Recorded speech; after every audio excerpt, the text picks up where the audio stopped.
Good morning, students. Welcome back to yet another lecture. So in the previous lectures, we have discussed about how to read agriculture effectively, how to write a good answer in agriculture, how to correlate the things in agriculture, what is the basic process of agriculture. We have discussed all these things.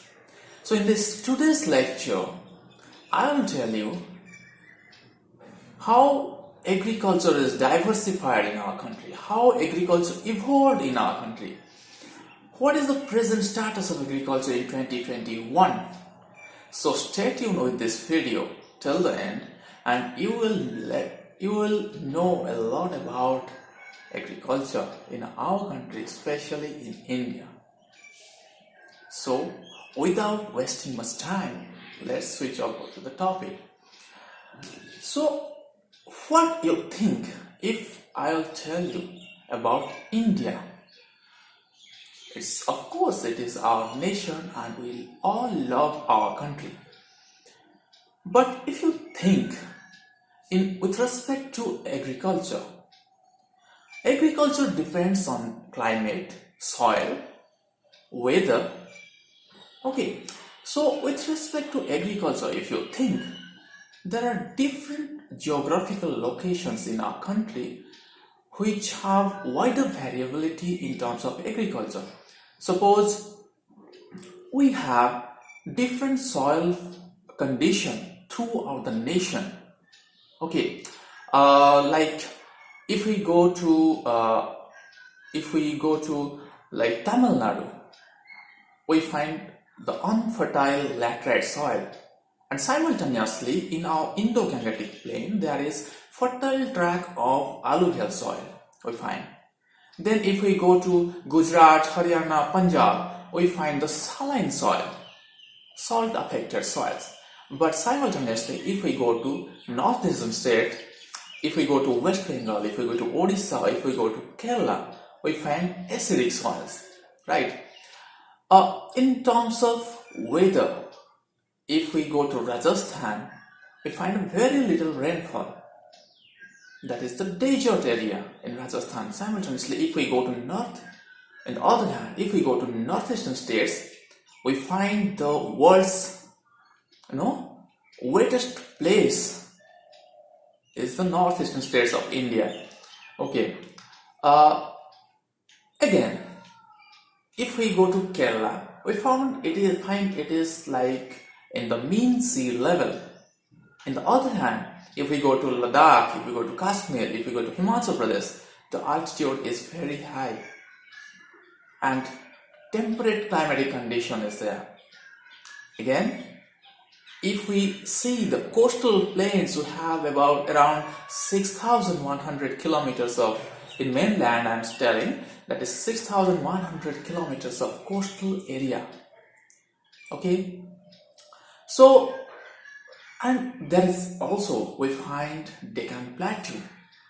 Okay, so there is wider variability in our country.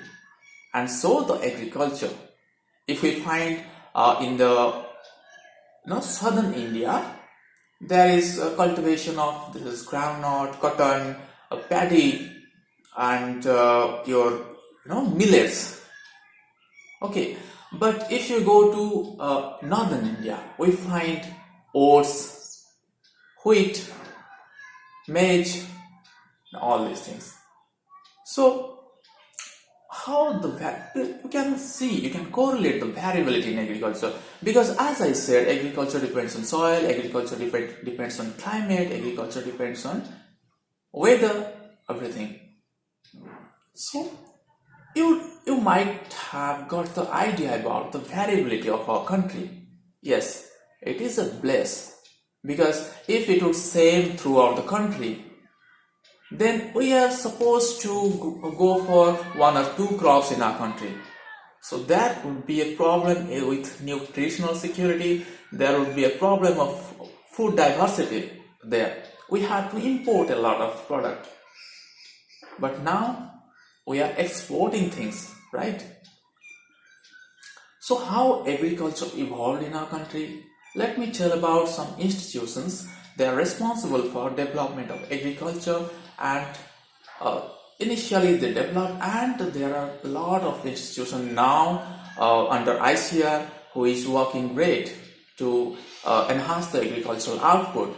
Thanks to the farmers of the nation, thanks to the scientific community who are associated with the agriculture.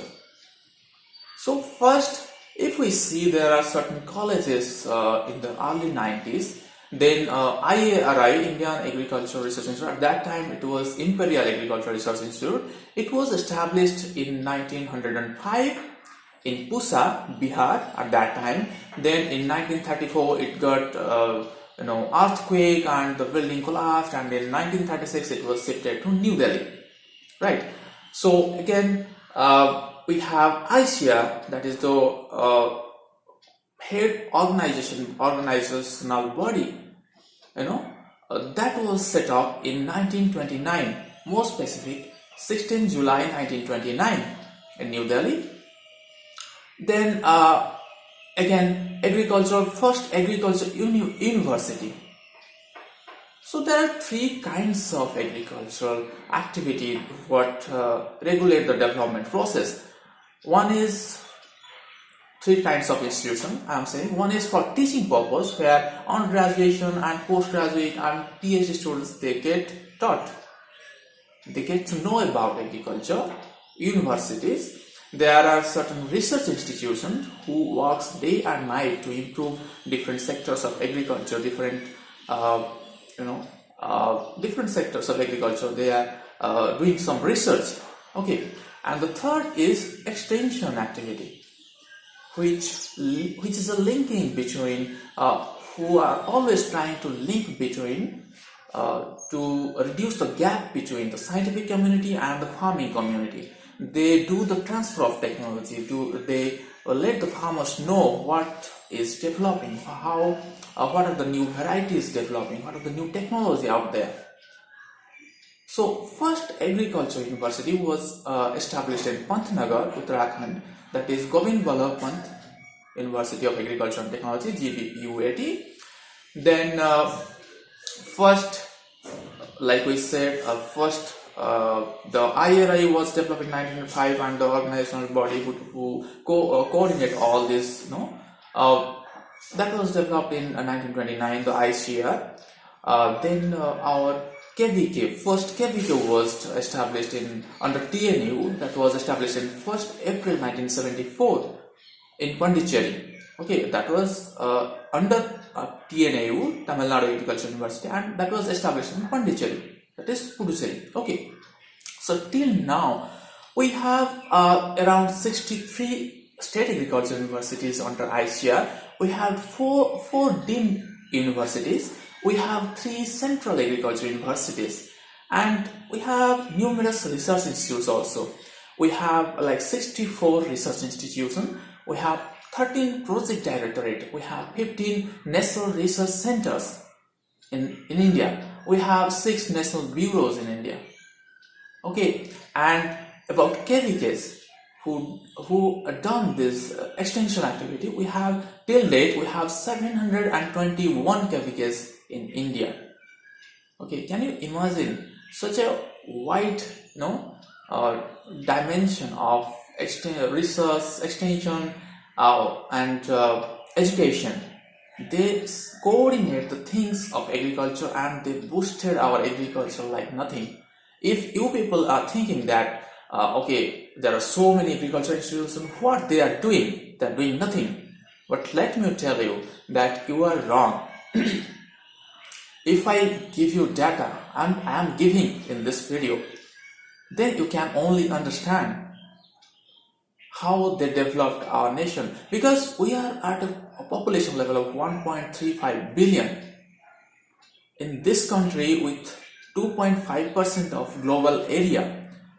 It carries 18% of the world's population, the second most populated country. Okay, so how it is possible to feed such a large population if we cannot grow accordingly? So let me tell you some data from which you can assess that how agriculture developed throughout, no? So if we think about gross cropped area, okay, that was in 1950-51, if you say, that was 131.89 million hectare, but now it is 198.4 million hectare. If we say net crop area, at that time in 1950-51 it was 119 million hectare, but now it is 140 million hectare. If we see cropping intensity, in 1950-51 it was 111%, but now it is 136%, 25% more than what it was just after independence, right? So inside country, the highest cropping intensity state is Punjab, that is 186%. So what do you mean by cropping intensity? Cropping intensity is the gross crop area upon net crop area. So what do you mean by that? So 86% area they are sowing again. Suppose 100 hectare is there, they are sowing 100 hectare in first season, then again they are sowing in the second season about 86 hectare. So that is cropping intensity. So the leading cropping intensity state in India is Punjab. Okay, so about gross irrigated area. So to increase productivity, we have to have the quality seed. We have to, about green revolution, how it happened. We got the quality seed imported, then we applied fertilizer, we applied irrigation, we developed irrigation and fertilizer sector, and we applied and we get green revolution in 1966 to 70. So if I consider, if I would say what is the irrigation development, then if I give you the data, you can easily imagine. So in 1950-51, it was the gross irrigated area was 22.56 million hectare, whereas now it has reached 96.46 million hectare. Can you imagine the gap from 22.56 million hectare to 96.46 million hectare? Now the net irrigated area, it was 20.85 million hectare, but now it is 68.38 million hectare. If we see gross cropped area, it is the largest irrigated area of the world. Our country, India, is the highest irrigated area of the world, first irrigated area, no? And if we say net irrigated area, this is 48.8% of our country is under irrigated crop. Okay, so total food grain production, if we say, in 1950-51, it was 50.82 million ton, but now it has reached 292 million ton. If we say productivity, at that time it was 522 kg per hectare only. From 1 hectare they used to get 522 kg. But now it has the average productivity, if we say, it has reached nearly 2.5 ton per hectare. No. So this was about agricultural crop, the food grain crops. So what about total horticulture productivity? Total horticulture productivity is the second largest contributing country. No, India is the second largest producing horticultural crop producing country in the world, followed by China. Okay, followed after China. No, China first and India second, and it contributes around 13% of horticultural produce in the world, producing 313.85 million ton of horticultural produce. If we say fruit production, it produces around 98 million ton. If in terms of vegetable, it produces around 185 million ton. So what about fertilizer? We said irrigation, we said food grain production. What about fertilizer? The total per hectare fertilizer consumption now it is 133 kg per hectare.